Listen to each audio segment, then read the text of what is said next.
चुनावों की बिहार में महागठबंधन को मिलते झटके थमते नहीं दिख रहे और इसी क्रम में आज तारापुर विधानसभा सीट से वीआईपी के उम्मीदवार सकलदेव बिंद ने उप मुख्यमंत्री और तारापुर से बीजेपी उम्मीदवार सम्राट चौधरी को न सिर्फ अपना समर्थन दिया बल्कि भाजपा में शामिल भी हो गए।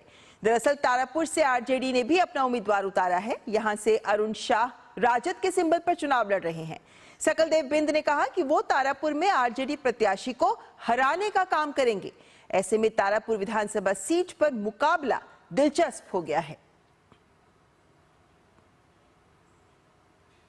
तो बिहार में देखें तो चुनाव की चुनावी प्रक्रिया जारी है। दूसरे चरण का नामांकन खत्म हो गया है। उम्मीद की जा रही थी कि पहले चरण के लिए नाम वापसी पूरी होने पर, जो आज हो गई है, महागठबंधन में तस्वीर स्पष्ट हो जाएगी। लेकिन यहां अब भी हर किसी की है अपनी डफली अपना राग। कोई एक का सहमति या समन्वय नदारद दिख रहा है। एक नजर बिहार में आज के सियासी घमासान पर। बिहार में दूसरे चरण का नामांकन खत्म होने के साथ ही पहले चरण के लिए नाम वापसी का काम पूरा हो गया। लेकिन महागठबंधन में ना तो सीटों का बंटवारा पूरा हुआ और न महारार खत्म हो पाई। आरजेडी ने 143 नामों की सूची जारी कर अपने सभी उम्मीदवारों का ऐलान कर दिया। आरजेडी की सूची के बाद कांग्रेस और आरजेडी के बीच 5 सीटों पर सीधा मुकाबला होने की स्थिति बन गई है। ये तब है जब आरजेडी ने कांग्रेस के प्रदेश अध्यक्ष राजेश राम के सामने उम्मीदवार नहीं उतारा है। वहीं 9 सीटें ऐसी हैं जिसमें महागठबंधन के उम्मीदवार एक दूसरे के खिलाफ मैदान पर उतर रहे हैं। आरजेडी और कांग्रेस के बीच सीधे टकराव वाली 5 सीटों में नरकटियागंज, कहलगांव, सुल्तानगंज, लालगंज, वैशाली शामिल है। ये सभी सीटें महागठबंधन की रणनीति के लिए चिंता का विषय हैं, क्योंकि इन सीटों पर वोटों के बंटवारे का सीधा लाभ एनडीए खेमे को मिल सकता है।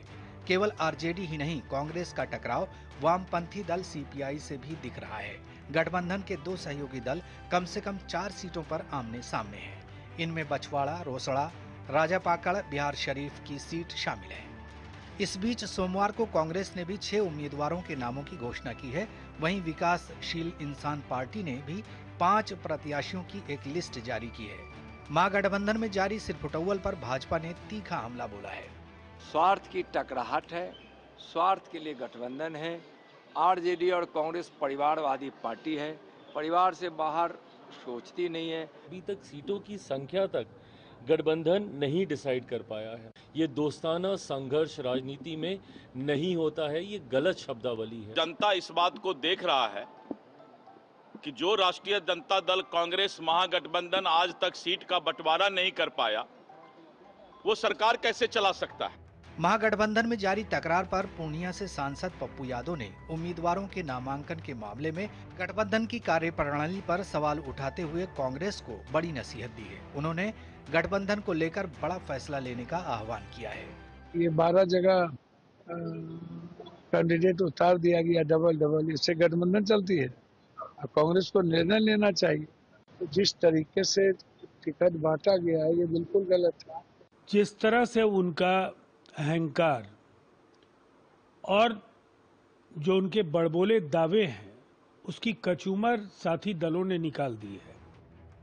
बिहार विधानसभा चुनाव के पहले चरण में 18 जिलों की 121 सीटों के लिए नाम वापस लेने का काम पूरा हो गया है। इस बीच दूसरे चरण के लिए नामांकन की प्रक्रिया भी सोमवार को पूरी हो गई। इस चरण में राज्य के 20 जिलों के 122 विधानसभा क्षेत्रों में 11 नवंबर को मतदान होगा। उम्मीदवार 23 अक्टूबर तक अपना नामांकन वापस ले सकते हैं।